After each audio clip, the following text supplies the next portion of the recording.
اعوذ باللہ من الشیطان الرجیم پناہ مانگتا ہوں میں اللہ کی شیطان مردود سے۔ بسم اللہ الرحمن الرحیم شروع اللہ کا نام لے کر جو بڑا مہربان نہایت رحم والا ہے۔ اپنی شرمگاہوں کی حفاظت کریں، یعنی ناجائز شہوت رانی سے بھی پرہیز کریں اور اپنا سطر دوسروں کے سامنے کھولنے سے بھی۔ اس معاملے میں عورتوں کے لیے بھی وہی احکام ہیں جو مردوں کے لیے ہیں، لیکن عورت کے سطر کے حدود مردوں سے مختلف ہیں، نیز عورت کا سطر مردوں کے لیے الگ ہے اور عورتوں کے لیے الگ۔ مردوں کے لیے عورت کا سطر ہاتھ اور منہ کے سوا اس کا پورا جسم ہے، جسے شوہر کے سوا کسی دوسرے مرد حتیٰ کہ باپ اور بھائی کے سامنے بھی نہ کھلنا چاہیے، اور عورت کو ایسا باریک یا چست لباس بھی نہ پہننا چاہیے جس سے بدن اندر سے جھلکے یا بدن کی ساخت نمایاں ہو۔ حضرت عائشہ رضی اللہ عنہ کی روایت ہے کہ ان کی بہن حضرت اسماء بنت ابی بکر رسول اللہ صلی اللہ علیہ وسلم کے سامنے آئیں اور وہ باریک کپڑے پہنے ہوئے تھیں۔ حضور صلی اللہ علیہ وسلم نے فوراً منہ پھیر لیا اور فرمایا، اسماء، جب عورت بالغ ہو جائے تو جائز نہیں ہے کہ منہ اور ہاتھ کے سوا اس کے جسم کا کوئی حصہ نظر آئے۔ ابو داؤد۔ اسی قسم کا ایک اور واقعہ ابن جریر نے حضرت عائشہ سے روایت کیا ہے کہ ان کے ہاں ان کے اخیافی بھائی عبداللہ بن طفیل کی صاحبزادی آئی ہوئی تھی۔ رسول اللہ صلی اللہ علیہ وسلم گھر میں تشریف لائے تو انہیں دیکھ کر منہ پھیر لیا۔ حضرت عائشہ نے عرض کیا، یا رسول اللہ، یہ میری بھتیجی ہے۔ آپ نے فرمایا، جب عورت بالغ ہو جائے تو اس کے لیے حلال نہیں ہے کہ وہ ظاہر کرے اپنے منہ کے سوا اور اپنے ہاتھ کے سوا، اور ہاتھ کی حد آپ نے خود اپنی کلائی پر ہاتھ رکھ کر اس طرح بتائی کہ آپ کی مٹھی اور ہتھیلی کے درمیان صرف ایک مٹھی کی جگہ اور باقی تھی۔ اس معاملے میں صرف اتنی رعایت ہے کہ اپنے محرم رشتہ داروں مثلا باپ، بھائی وغیرہ کے سامنے عورت اپنے جسم کا اتنا حصہ کھول سکتی ہے جسے گھر کا کام کاج کرتے ہوئے کھولنے کی ضرورت پیش آتی ہے، جیسے آٹا گوندتے ہوئے آستینے اوپر چڑھا لینا یا گھر کا فرش دھوتے ہوئے پائچے کچھ اوپر کر لینا۔ اور عورت کے لیے عورت کے سطر کے حدود وہی ہیں جو مرد کے لیے مرد کے سطر کے ہیں، یعنی ناف اور گھٹنے کے درمیان کا حصہ۔ اس کا یہ مطلب نہیں ہے کہ عورتوں کے سامنے عورت نیم برہ نہ رہے، بلکہ مطلب صرف یہ ہے کہ ناف اور گھٹنے کے درمیان کا حصہ ڈھانکنا فرض ہے اور دوسرے حصوں کا ڈھانکنا فرض نہیں ہے۔ اور یہ بات نگاہ میں رہے کہ شریعت الہی عورتوں سے صرف اتنا ہی مطالبہ نہیں کرتی جو مردوں سے اس نے کیا ہے، یعنی نظر بچانا اور شرمگاہوں کی حفاظت کرنا، بلکہ وہ ان سے کچھ اور مطالبے بھی کرتی ہے جو اس نے مردوں سے نہیں کیے ہیں۔ اس سے صاف ظاہر ہے کہ اس معاملے میں عورت اور مرد یکساں نہیں ہیں۔ بناؤ سنگھار نہ دکھائیں، بناؤ سنگھار ہم نے زینت کا ترجمہ کیا ہے، جس کے لیے دوسرا لفظ آرائش بھی ہے۔ اس کا اطلاق 3 چیزوں پر ہوتا ہے: خوشنما کپڑے، زیور اور سر، منہ، ہاتھ، پاؤں وغیرہ کی مختلف آرائشیں جو بالعموم عورتیں دنیا میں کرتی ہیں، جن کے لیے موجودہ زمانے میں میک اپ کا لفظ بولا جاتا ہے۔ یہ بناؤ سنگھار کس کو نہ دکھایا جائے، اس کی تفصیل آگے آ رہی ہے۔ جو خود ظاہر ہو جائے۔ اس آیت کے مفہوم کو تفسیروں کے مختلف بیانات نے اچھا خاصا مبہم بنا دیا ہے، ورنہ بجائے خود بات بالکل صاف ہے۔ پہلے فقرے میں ارشاد ہوا ہے کہ لا یبدین زینتہن، یعنی وہ اپنی آرائش اور زیبائش کو ظاہر نہ کریں، اور دوسرے فقرے میں الا بول کر اس حکم نہیں سے جس چیز کو مستثنیٰ کیا گیا ہے وہ ہے ما ظہر منہا، یعنی جو کچھ اس آرائش و زیبائش میں سے ظاہر ہو یا ظاہر ہو جائے۔ اس سے صاف مطلب یہ معلوم ہوتا ہے کہ عورتوں کو خود اس کا اظہار اور اس کی نمائش نہ کرنی چاہیے، البتہ جو آپ سے آپ ظاہر ہو جائے، جیسے چادر کا ہوا سے اڑ جانا اور کسی زینت کا کھل جانا،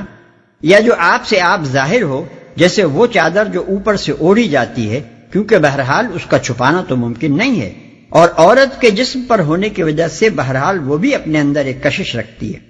اس پر خدا کی طرف سے کوئی مواخذہ نہیں ہے۔ یہی مطلب اس آیت کا حضرت عبداللہ ابن مسعود رضی اللہ عنہ، حسن بصری رحمۃ اللہ علیہ، ابن سیرین رحمۃ اللہ علیہ اور ابراہیم نخعی رحمۃ اللہ علیہ نے بیان کیا ہے۔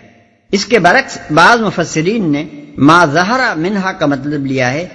جسے عادتاً انسان ظاہر کرتا ہے، اور پھر وہ اس میں منہ اور ہاتھوں کو ان کی تمام آرائشوں سمیت شامل کر دیتے ہیں، یعنی ان کے نزدیک یہ جائز ہے کہ عورت اپنے منہ کو مسی اور سرمے اور سرخی پاؤڈر سے اور اپنے ہاتھوں کو انگوٹھی، چھلے اور چوڑیوں اور کنگن وغیرہ سے آراستہ رکھ کر لوگوں کے سامنے کھولے پھرے۔ یہ مطلب ابن عباس رضی اللہ عنہ اور ان کے شاگردوں سے مروی ہے،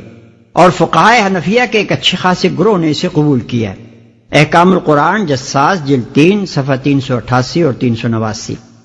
لیکن ہم یہ سمجھنے سے بالکل قاصر ہیں کہ ما ظہرہ کے معنی ما یظہر عربی زبان کے کس قاعدے سے ہو سکتے ہیں۔ ظاہر ہونے اور ظاہر کرنے میں کھلا ہوا فرق ہے، اور ہم دیکھتے ہیں کہ قرآن صریح طور پر ظاہر کرنے سے روک کر ظاہر ہونے کے معاملے میں رخصت دے رہا ہے۔ اس رخصت کو ظاہر کرنے کی حد تک وسیع کرنا قرآن کے بھی خلاف ہے اور ان روایات کے بھی خلاف جن سے ثابت ہوتا ہے کہ عہد نبوی میں حکم حجاب آ جانے کے بعد عورتیں کھلے منہ نہیں پھرتی تھیں، اور حکم حجاب میں منہ کا پردہ شامل تھا، اور احرام کے سوا دوسری تمام حالتوں میں نقاب کو عورتوں کے لباس کا ایک جز بنا دیا گیا تھا۔ پھر اس سے بھی زیادہ قابل تعجب بات یہ ہے کہ اس رخصت کے حق میں دلیل کے طور پر یہ بات پیش کی جاتی ہے کہ منہ اور ہاتھ عورت کے سطر میں داخل نہیں ہیں، حالانکہ سطر اور حجاب میں زمین و آسمان کا فرق ہے۔ سطر تو وہ چیز ہے جس سے محرم مردوں کے سامنے کھولنا بھی ناجائز ہے، رہا حجاب تو وہ سطر سے زائد ایک چیز ہے جسے عورتوں اور غیر محرم مردوں کے درمیان حائل کیا گیا ہے، اور یہاں بحث سطر کی نہیں بلکہ احکام حجاب کی ہے۔ اوڑھنیوں کے آنچل ڈالے رہیں۔ زمانہ جاہلیت میں عورتیں سروں پر ایک طرح کے کساوے سے باندھے رکھتی تھیں جن کی گرہ جوڑے کی طرح پیچھے چوٹی پر لگائی جاتی تھی۔ سامنے گریبان کا ایک حصہ کھلا رہتا تھا جس سے گلا اور سینے کا بالائی حصہ صاف نمایاں ہوتا تھا۔ چھاتیوں پر قمیص کے سوا اور کوئی چیز نہ ہوتی تھی، اور پیچھے 2 3 چوٹیاں لہراتی رہتی تھیں۔ تفسیر کشاف جلد 2 صفحہ 90، ابن کثیر جلد 3 صفحہ 283 اور 284۔ اس آیت کے نزول کے بعد مسلمان عورتوں میں دوپٹہ رائج کیا گیا، جس کا مقصد یہ نہیں تھا کہ آج کل کی صاحبزادیوں کی طرح بس اسے بل دے کر گلے کا ہار بنا لیا جائے، بلکہ یہ تھا کہ اسے اوڑھ کر سر، کمر، سینہ سب اچھی طرح ڈھانک لیے جائیں۔ اہل ایمان خواتین نے قرآن کا یہ حکم سنتے ہی فوراً جس طرح اس کی تعمیل کی، اس کی تعریف کرتے ہوئے حضرت عائشہ رضی اللہ عنہا فرماتی ہیں کہ جب سورہ نور نازل ہوئی تو رسول اللہ صلی اللہ علیہ وسلم سے اس کو سن کر لوگ اپنے گھروں کی طرف پلٹے، اور جا کر انہوں نے اپنی بیویوں اور بیٹیوں بہنوں کو اس کی آیات سنائیں۔ انصار کی عورتوں میں سے کوئی ایسی نہ تھی جو آیت وَلْيَضْرِبْنَ بِخُمْرِهِنَّ عَلَى جُيُوبِهِنَّ کے الفاظ سن کر اپنی جگہ بیٹھی رہ گئی ہو۔ ہر ایک اٹھی، اور کسی نے اپنا کمر پٹا کھول کر اور کسی نے چادر اٹھا کر فوراً اس کا دوپٹہ بنایا اور اوڑھ لیا۔ دوسرے روز صبح کی نماز کے وقت جتنی عورتیں مسجد نبوی میں حاضر ہوئیں سب دوپٹے اوڑھے ہوئے تھیں۔ اسی سلسلے کی ایک اور روایت میں حضرت عائشہ رضی اللہ عنہا مزید یہ تفصیل بتاتی ہیں کہ عورتوں نے باریک کپڑے چھوڑ کر اپنے موٹے موٹے کپڑے چھانٹے اور ان کے دوپٹے بنائے۔ ابن کثیر جلد 3 صفحہ 284، ابو داؤد کتاب اللباس۔ یہ بات کہ دوپٹہ باریک کپڑے کا نہ ہونا چاہیے، ان احکام کے مزاج اور مقصد پر غور کرنے سے خود ہی آدمی کی سمجھ میں آ جاتی ہے۔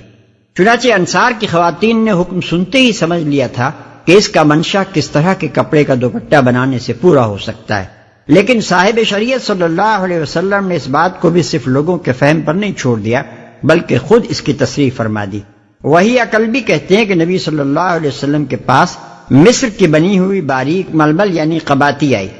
آپ نے اس میں سے ایک ٹکڑا مجھے دیا اور فرمایا ایک حصہ پھاڑ کر اپنا کرتا بنا لو اور ایک حصہ اپنی بیوی کو دوپٹہ بنانے کے لیے دے دو، مگر ان سے کہہ دینا کہ اس کے نیچے ایک اور کپڑا لگا لیں تاکہ جسم کی ساخت اندر سے نہ جھلکے۔ ابو داؤد کتاب اللباس۔ مگر ان لوگوں کے سامنے، یعنی جس حلقے میں ایک عورت اپنی پوری زینت کے ساتھ آزادی سے رہ سکتی ہے وہ ان لوگوں پر مشتمل ہے۔ اس حلقے سے باہر جو لوگ بھی ہیں خواہ وہ رشتہ دار ہوں یا اجنبی، بہرحال ایک عورت کے لیے جائز نہیں ہے کہ وہ ان کے سامنے زیب و زینت کے ساتھ آئے۔ وَلَا يُبْدِينَ زِينَتَهُنَّ إِلَّا مَا ظَهَرَ مِنْهَا کے فقرے میں جو حکم دیا گیا تھا اس کا مطلب یہاں کھول دیا گیا ہے کہ اس محدود حلقے سے باہر جو لوگ بھی ہوں ان کے سامنے ایک عورت کو اپنی آرائش قصداً یا بے پرواہی کے ساتھ خود نہ ظاہر کرنی چاہیے، البتہ جو ان کی کوشش کے باوجود یا ان کے ارادے کے بغیر ظاہر ہو جائے یا جس کا چھپانا ممکن نہ ہو وہ اللہ کے ہاں معاف ہے۔